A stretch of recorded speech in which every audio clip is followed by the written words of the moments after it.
Good evening, everyone.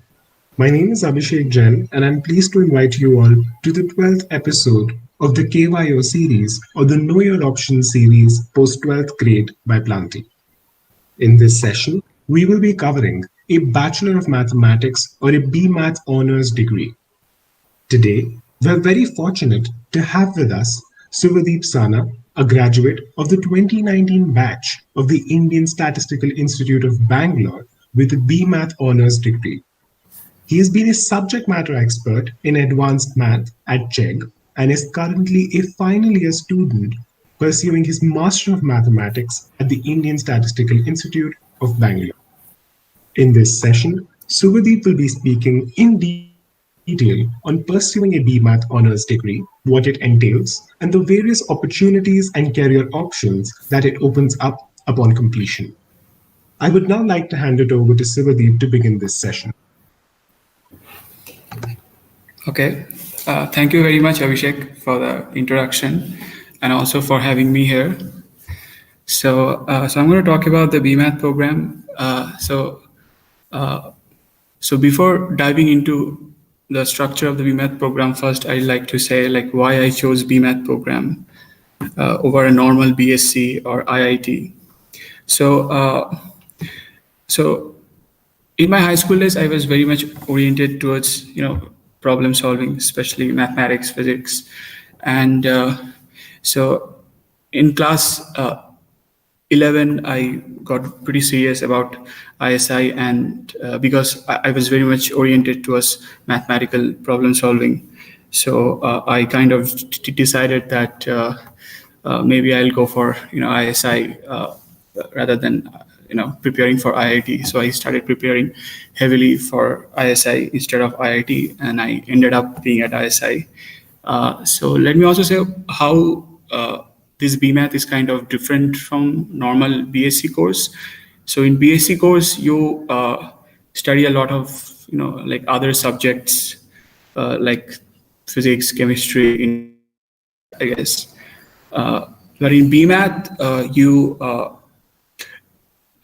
your focus is highly on mathematics and its application to other areas like physics and statistics and all. So now I'll just present the slides that I made about the BMath program. Okay. So let me share my screen.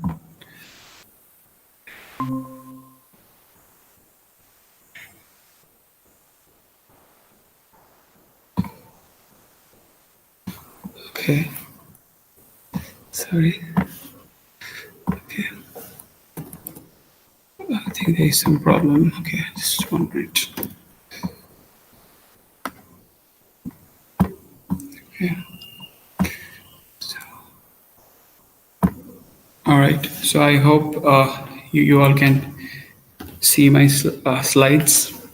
So let's dive into the BMath program and what are the opportunities that are available. So first question definitely that pops up in your head is, okay, I think I'm sharing the wrong slides.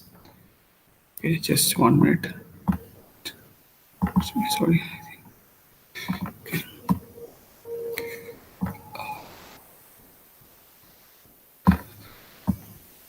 Yeah, now I think I'm sharing the right slides. Okay, sorry for the interruption. So now a very basic question that pops in your head is what is BMath? So BMath is a 3 years bachelor's degree, primarily focused in mathematics, and is offered by Indian Statistical Institute. It's also famously known as ISI, and it's only offered at the Bangalore Center. So it's one of the most prestigious bachelor's degree program in mathematics, in India and in my in the world itself. And it's so in India, I think it's the best in my opinion compared to other programs in mathematics at the undergraduate level that we have. So it's my subjective opinion though. So below is a picture of the academic main building of ISI. So here we have all our classes. Okay. So now, like, what are like the perks of doing BMath over a normal BSc or say IIT? So, well, there are many perks actually. So let me first get to the one which is more interesting. So first, it's completely funded. Okay, so you don't have to pay a single penny. So instead, you will be sort of paid to do your courses over here. So currently, the stipend for BMath is around 5,000 per month. So it's, I think, at the undergraduate level where you don't have to pay anything and you're getting 5,000 per month. I think it's huge. And another thing is, so you will be taught by the top class, like active mathematicians who are sort of the leaders in their own field. And the structure of the program is not only restricted to mathematics, but it also prepares you for studying many other subjects like physics, computer science, statistics, economics, and it also like give you a lot of base to study other areas which need some mathematical background. And BMath program is very rigorous. So once you complete the course, I think you will get immense confidence to go forward in any academic or industry position. It's a solid base, to possess. So, and another perk is that after BMath, you get direct entry to the math program with a very minimum requirements. And for direct entry to the math program, you need, I think, around 45% in BMath. And I think that's very easy to obtain. So, like, what's the eligibility? So I sort of thought of directly quoting this from the ISA prospectus of previous year. So you just have to have a mathematics and English as your subjects in +2. You could be from any board, and there are no like cutoff percentage requirement like 90%, 80%. There's no such things. If you just pass, it's fine. It's so the admission to the ISI is completely on your mathematical merit. So now let me talk about the structure of the entrance test. So so there is a nationwide entrance test, which is followed by an interview at the Bangalore Center. So this test happens, like across all states in India. So this entrance test is divided into two parts. The first one is the MCQ part and the written part. So now let me talk about the format of the written test. So the written test is divided into two parts. The one is the MCQ part and the written part. And in the MCQ part, there are around 30 questions, and this is sort of used as a screening for the written part.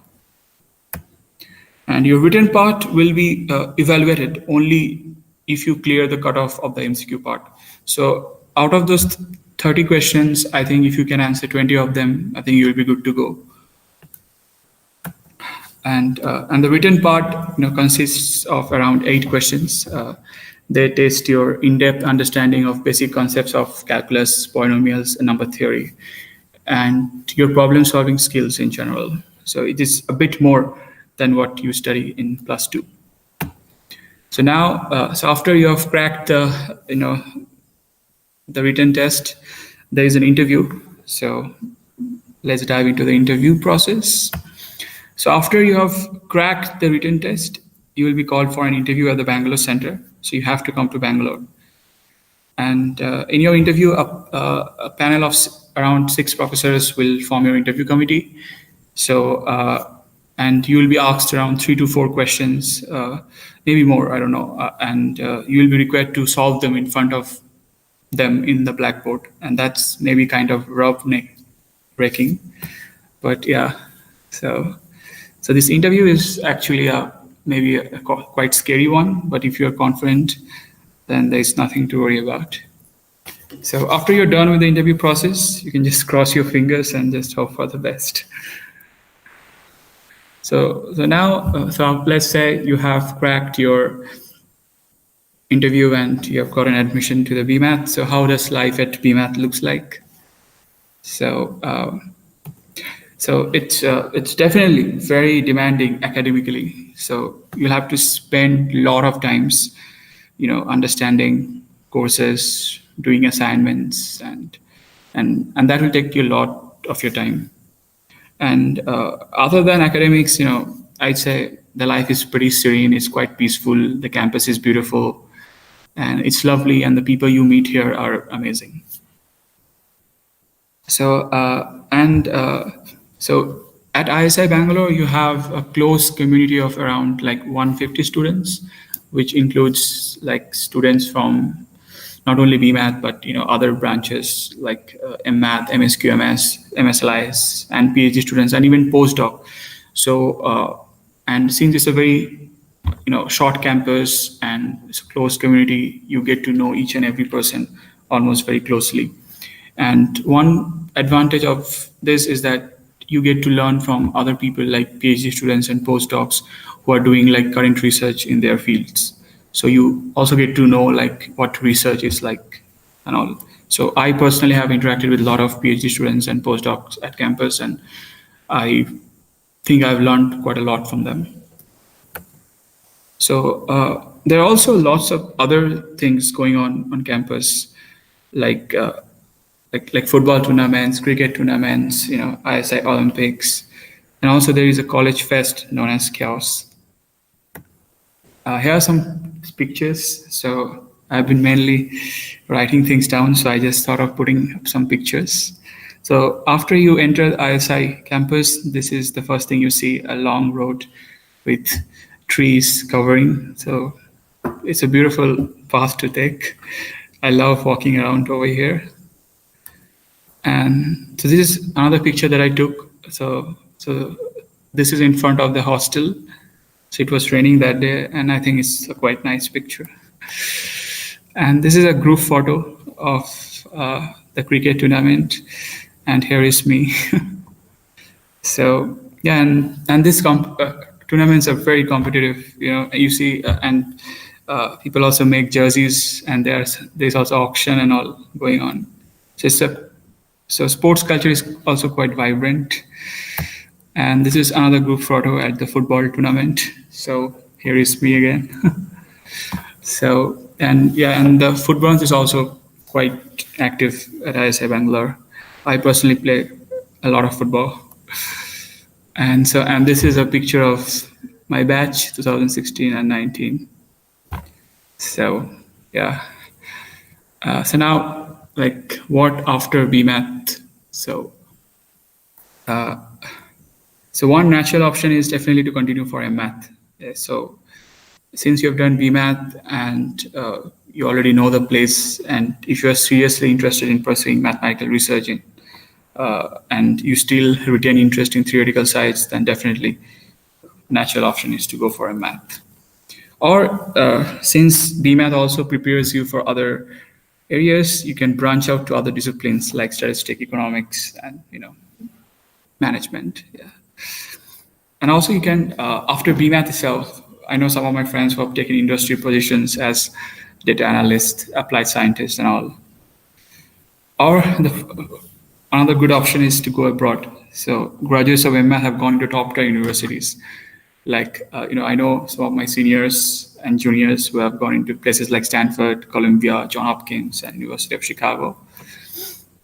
So so a quick intro to the math program. So I know, like, this is so I know, like, this is about BMath. So I thought putting something about MMath since I'm doing MMath. So you can see, so this is actually an extension of BMath, and it's highly geared to a theoretical side.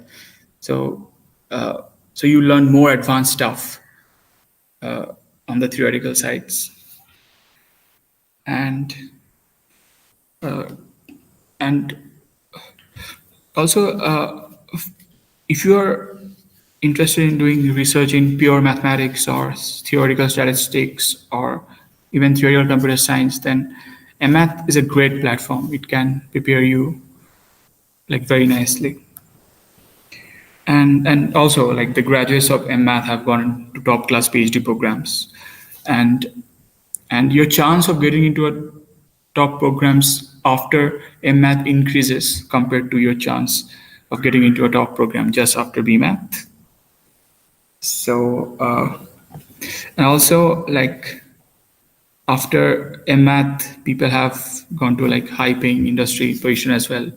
So on average, I think as far I know, the salary is something around, on average, is something like 16 lakh per annum, something like that. So I don't want to talk about MMath maybe some other day. So yeah, I cannot believe I finished so fast. So okay, thank you. So I think I finished quite fast. Okay. So please let me know if you have any questions. I'll be happy to answer them. Thanks a lot, Sumadeep. I think that was a very, very, very detailed session, and thanks a lot for that, and also for sharing your experience at ISI. That was very interesting. To break into the Q&A session, we do have a couple of questions that we would want to ask you. So I think the first question, which is a fairly obvious question that I would want to ask you, is when there's a student in 11th or 12th grade who just believes that they might just be interested in the subject of math, how can they be sure that this is enough for them to take in a degree which is completely centered into mathematics, as opposed to, let's say, other degrees which may give you a mix of maths like EMS or certain other degrees? Right, right. Yeah. So yeah, that's a very nice question. So I think so again, the same question is like is it enough to have only training in mathematics?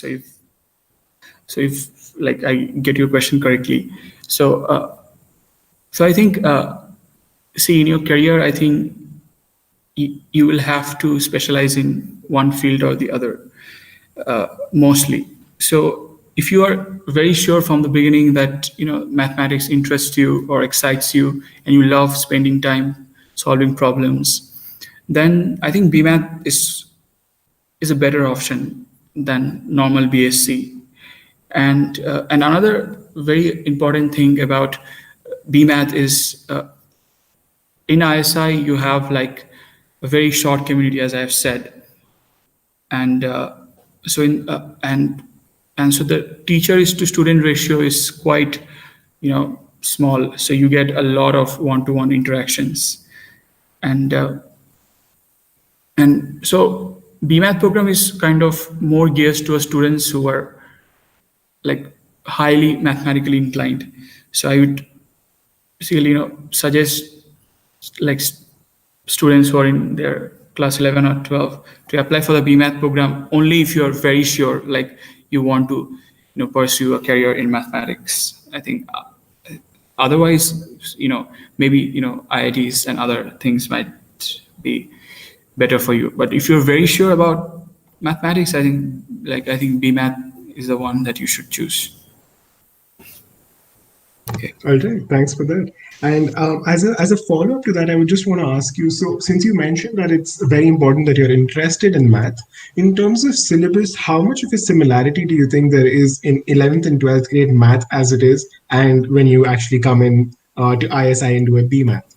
Right. Yeah, that's actually a very nice question. So yeah, so many of the students who come into BMath, they feel like the mathematics that they have learned in school is completely different from the kind of mathematics that you learn over here.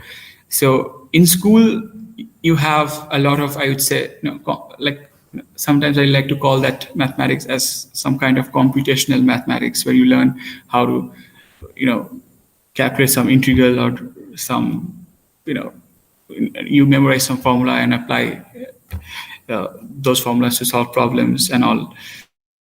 But you sometimes do not know how the formula came in, or like uh, like how did the formula originated and all. So but if in BMath you learn those things in details, and you and it's highly theoretical. I mean, so it's quite different from the ones that you learn uh, in your plus two. And but yeah, that training of plus two is, I think, very much required to get success in the BMath program, because like whatever amount of basic mathematics that you learn in class 11 and 12. It's going to help you kind of in BMath as well. But the kind of mathematics that you learn in BMath is quite different from the ones that you learned in your plus two.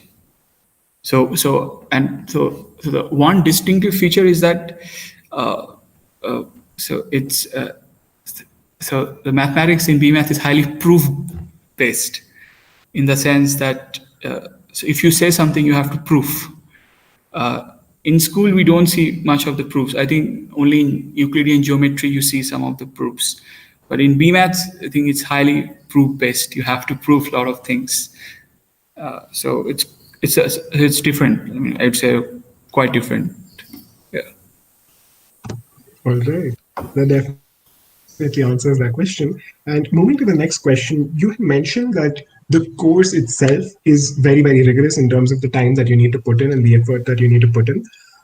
Could you elaborate a little bit more on the opportunities in terms of competitions or internships that a student is able to do during their undergraduate degree? Right. Right. Yeah. Yeah. That's also a very nice question. So uh,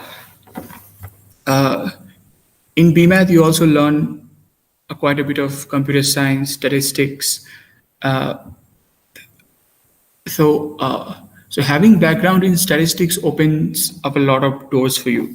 So now in the job market, two buzzwords that we all know is data science and machine learning, and and people love having or like the corporate people love having people from math background or statistic, more specifically statistic background. So I like a lot of ISI students who like sort of decide that they want to go for those kind of industry position, they start doing internships very early. So right after uh, right after the first year of your BMath, you get quite a lot of internship opportunities. So and they're also quite high paying. So on average, you get paid something around, like in summer, people usually do internships on summers. You get paid around 30,000 per month. I think, which is quite huge if you're getting that much of money right after your first year of BMath. And industry people know about ISI. ISI is quite famous in the industry, like in the industry level. So a lot of top, and since the ISI Bangalore is in Bangalore, and a lot of companies from Bangalore come to ISI for hiring interns. So and so internship wise, I think it's like you have a lot of opportunities, and the competition is quite less, I would say, because the your batch strength is very less. Around, it would be like, let's say, 35 to 40, and out of them maybe 10 will go for the internship, and there will be like 7 or 8 companies coming to hire you as an intern. So the competition is very less, I'd say, and the opportunities are quite more. Yeah. All right, that sounds nice. And now I think moving to my last question, which is actually more with respect to the application process to this program. So you had mentioned that there's an entrance test and then there's an interview. Could you elaborate a little bit more on two things? The first being, do you think that you need to actually get into some kind of coaching to prepare for this exam and also for the interview? And second, could you just give some general tips for preparing for it? Yeah, sure, sure. Okay. So yeah, so I think compared to like IIT training, this ISI coaching is not very much famous. It it's quite famous in like in West Bengal. So since this ISI coaching is quite famous in West Bengal, see, in my batch, I have seen like half of them are from West Bengal. Uh, so it's not much popularized, I would say, in other states, but it's quite popularized in West Bengal. But I think slowly it's getting known, and people are recognizing ISI, I would say. And so yes, I think coaching would be very much, I would say, required, like, because the kind of questions that you are being asked in the written test or in the MCQ part, you will need at least someone who have some ideas about what, like, the questions or like like if you're not joining a real coaching, then at least interact with a person who has ideas about the kind of question that comes in the entrance, because it's a slightly bit different from the one that you have in IITs. It's highly oriented towards problem solving, and it checks a lot on your uh, like in-depth understanding of a lot of your concepts in calculus, number theory, and sometimes they give problems like which are sort of you know intertwining two fields like polynomials and calculus. So they will mix up these two areas and produce one problem and give it in the entrance test. So this type of training are not being provided at the school level. So you need some kind of training, and for that, in West Bengal there is a very famous coaching center called RSM. So people usually get trained over there. Otherwise, I would say uh, at least get in touch with one person who have like ideas about this kind of problems and who can guide you uh, in this. But it's very much, I think it's very much required to have some form of coaching. Yeah. All right, I think that completes the Q&A session for today. And with that, I come to the end of the session. So thanks a lot, Suvadip. It was a wonderful session. It was wonderful having you. I just want to thank you for taking out the time for this wonderful session. Yeah, even I actually enjoyed it, and I think you have taken a very nice initiative making this platform. I also went through all the other videos, and I think it will help a lot of like students who are in 11 and 12 and deciding what to do and what not to do. And I just hope that my 2 cents by this video will help them. Yeah. Thanks a lot, and I'm sure it will. So thanks once again. Okay. Thank you.